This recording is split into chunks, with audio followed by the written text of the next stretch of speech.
Tired of tax season chaos? Let's demystify filing your income tax, making it a breeze to get done accurately and on time. First, let's gather everything you need. Think about your income sources: salary slips, freelance invoices, rental income statements, and any other earnings. You'll also need details of any deductions or credits you qualify for, like medical expenses, education fees, or investments. Don't forget your identification documents and previous tax filings if you have them.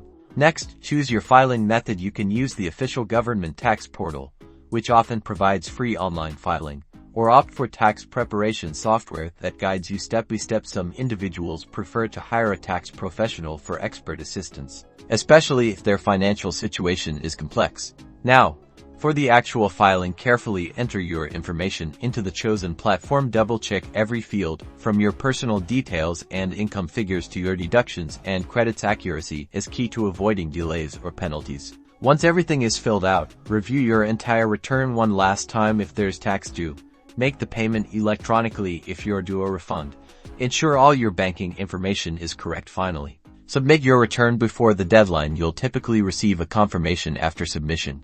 And that's it. Filing your income tax doesn't have to be intimidating. Stay organized, understand your options, and you'll be a tax filing pro in no time. Happy filing!